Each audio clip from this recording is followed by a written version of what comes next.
नमस्कार दोस्तों। आज हम बात करने वाले हैं इंडिया के लेजेंडरी एक्टर कमल हसन साहब की, जो कि पहले ऐसे एक्टर हैं जिन्होंने लैंग्वेज बैरियर को तोड़कर तमिल के अलावा तेलुगु, मलयालम, कन्नड़ा और हिंदी फिल्मों में काम किया।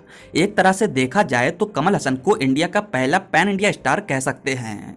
80 के दशक में ही इनकी साउथ की चारों इंडस्ट्रीज में पकड़ मजबूत हो चुकी थी और साल 1981 की फिल्म एक दूजे के लिए के जरिए इन्होंने बॉलीवुड में भी कदम रख दिया और ये फिल्म भी ब्लॉकबस्टर रही।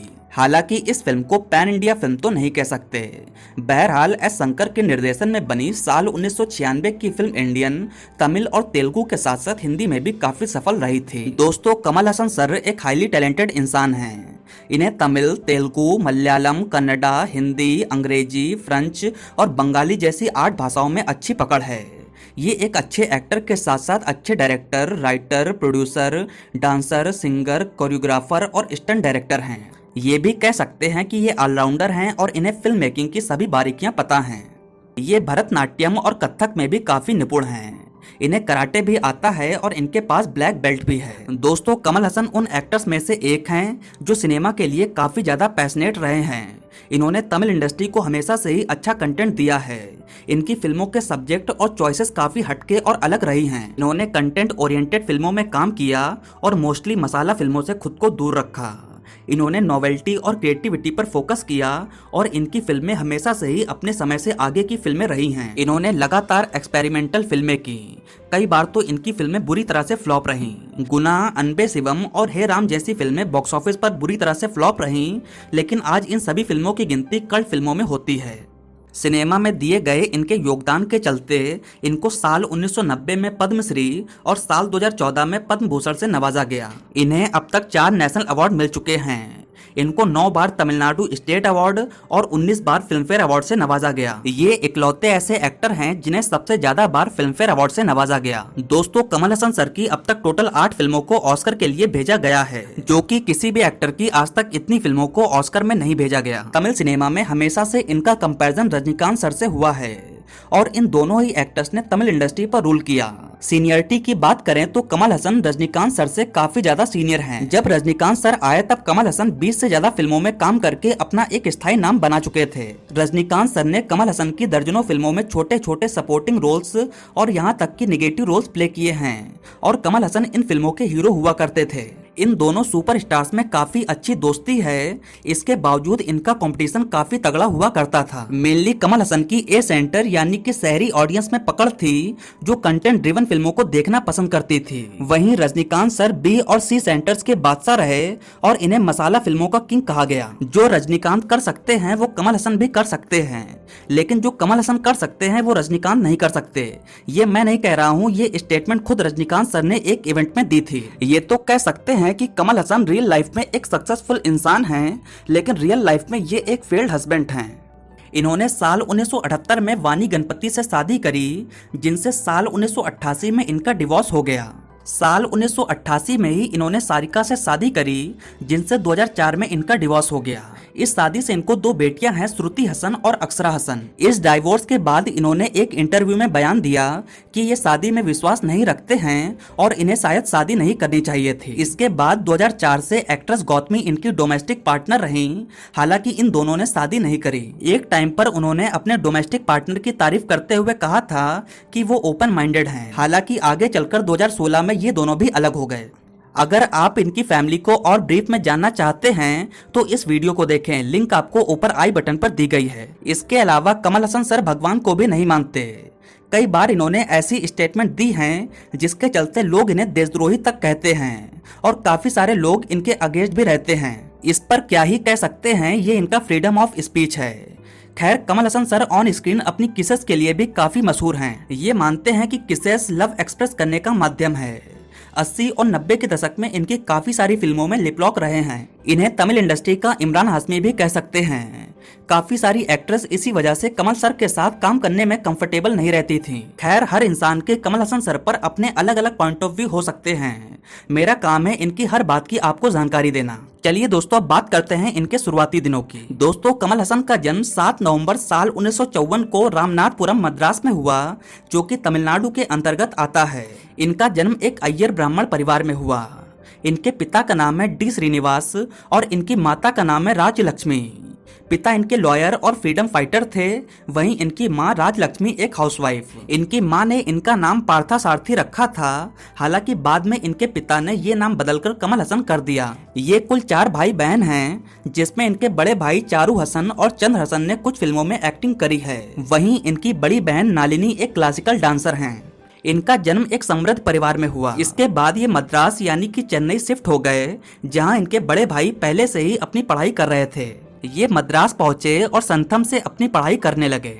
एक बार हुआ ये कि कमल हसन अपने माँ के मित्र जो कि एक फिजिशियन हुआ करते थे, उनके साथ एवी मियप्पा के घर उनकी वाइफ का इलाज करने पहुंचे। यहाँ मैं आपकी जानकारी के लिए बता दूं, एवी मियप्पा एवीएम प्रोडक्शन के मालिक हैं, जो कि तमिल इंडस्ट्री का सबसे बड़ा प्रोडक्शन हाउस माना जाता है। तभी उनके बेटे एम सारावरन वहाँ आ गए, जिन्हें एक चाइल्ड आर्टिस्ट की तलाश थी, और उनकी ये तलाश कमल हसन पर खत्म हुई। तुरंत ही कमल हसन को कलातुर कनम्मा फिल्म में बतौर चाइल्ड आर्टिस्ट साइन कर लिया गया। उस समय इनकी उम्र यही कोई 5 साल की रही होगी।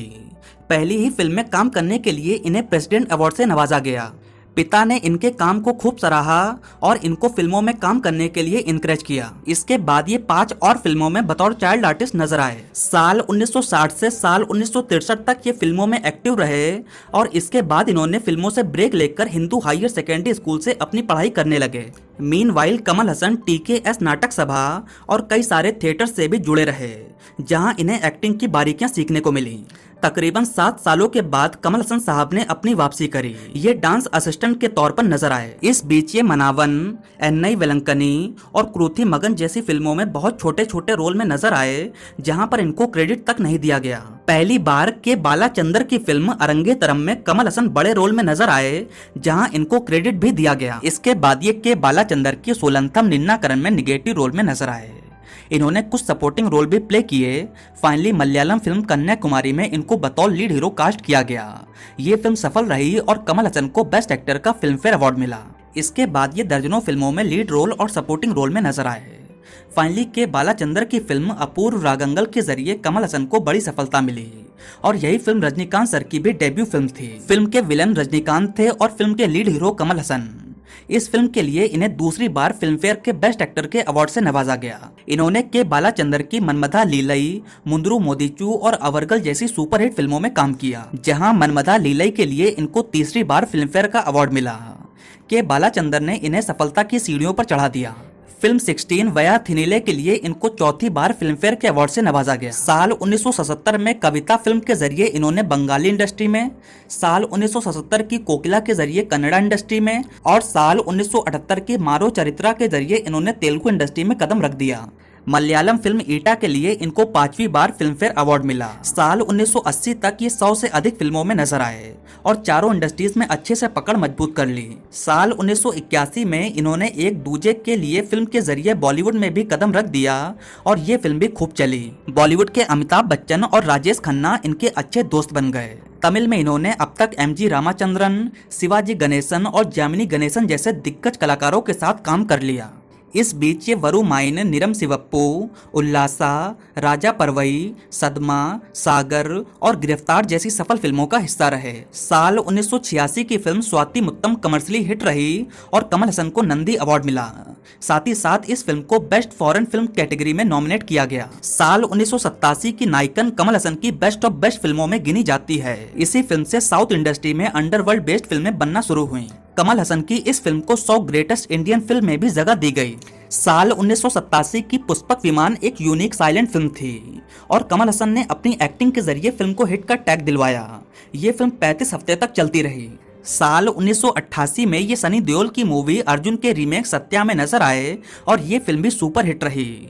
इसके बाद भी इन्होंने थेवर मगन, नम्मावर, सती लीलावती, महानंदी और सुबह संकल्पन जैसी दर्जनों सुपर हिट फिल्में दी। 90 के दशक में ये इंडिया के पहले ऐसे एक्टर बने जो 1 करोड़ की फीस चार्ज करते।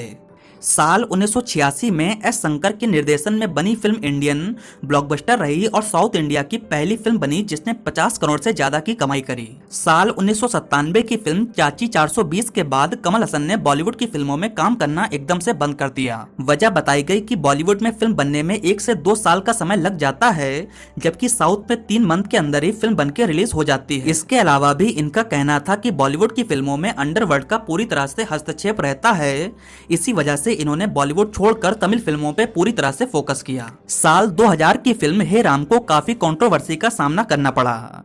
ये पहली बार था जब बीजेपी और कांग्रेस किसी मुद्दे पर साथ थी और फिल्म को बैन करने की मांग उठी। नतीजन ये फिल्म बॉक्स ऑफिस पर बुरी तरह से फ्लॉप रही। इसके बाद भी इन्होंने अल्लाह वदन और अनबे शिवम जैसी फिल्मों में काम किया, जो उस समय तो नहीं चली, लेकिन आज इन फिल्मों को कल्ट स्टेटस मिला हुआ है। दाद देनी होगी इनके जज्बे की, जो असफलता के बाद भी एक्सपेरिमेंट करते रहे। साल 2008 में ये दशावतार फिल्म में नजर आए। ये पहली बार था जब किसी हीरो ने 10 कैरेक्टर को एक फिल्म में प्ले किया, और इतना ही नहीं, हर कैरेक्टर के लिए कमल हसन ने अपनी वॉइस में मॉड्यूलेशन किया। फिल्म का फर्स्ट लुक जैकी चैन से लॉन्च कराया गया, जहां कमल हसन ने बताया कि जैकी चैन उनके हमेशा से इंस्पिरेशन रहे हैं। कमल हसन ने यह भी बताया कि जैकी चैन को कॉपी करने के चक्कर में उनका 32 बार फ्रैक्चर हुआ। 2013 में ये विश्वरूपम फिल्म में नजर आए। इस फिल्म के लिए इन्होंने अपनी पाई पाई लगा दी, लेकिन मुस्लिम कम्युनिटी की तरफ से प्रोटेस्ट के चलते फिल्म को तमिलनाडु के थिएटर से हटा दिया गया। उस समय कमल हसन अपनी प्रेस कॉन्फ्रेंस में काफी ज्यादा इमोशनल हो गए। कमल हसन का ऐसा अवतार कभी भी नहीं देखा गया था। उन्होंने बताया कि इस फिल्म के लिए उन्होंने अपनी जिंदगी की पूरी पाई पाई लगा दी। इस फिल्म में ऐसा कुछ भी नहीं है जो किसी कम्युनिटी को हर्ट करे। इसके बावजूद इस फिल्म को थिएटर में चलने नहीं दिया जा रहा है। दोस्तों, आमिर खान जैसे कई सेलिब्रिटीज ने सामने आकर इस बात की जानकारी दी कि इस फिल्म में ऐसा कुछ नहीं है जो मुस्लिम कम्युनिटी को हर्ट करे। आगे चलकर ये फिल्म बॉक्स ऑफिस पर सुपरहिट रही और इसके बाद विश्वरूपम 2 भी आई है। आपको जानकर हैरानी होगी कि इंडियन फिल्म के बाद कमल हसन और एस शंकर रोबोट फिल्म में भी साथ काम करने वाले थे, लेकिन क्रिएटिव डिफरेंसेस के चलते ये प्रोजेक्ट नहीं बन सका। फिलहाल ये आने वाले समय में एस शंकर की इंडियन 2 में नजर आएंगे। दोस्तों, कमल हसन ने बतौर डायरेक्टर अब तक 5 फिल्मों में, बतौर प्रोड्यूसर 26 फिल्मों में, बतौर राइटर 35 फिल्मों में और कई सारे टीवी प्रोग्राम्स को होस्ट किया है। तो दोस्तों, ये रहा कमल हसन सर पर हमारा एक डेडिकेटेड वीडियो। आपको कमल हसन कैसे लगते हैं आप नीचे कमेंट सेक्शन में बता सकते हैं। साथ ही साथ नेक्स्ट अब आप किस एक्टर के बारे में जानना चाहते हैं ये भी नीचे कमेंट सेक्शन में जरूर बताएं। अगर आपको मेरा वीडियो पसंद आया हो तो प्लीज लाइक करें, कमेंट करें और मेरे चैनल को सब्सक्राइब करें।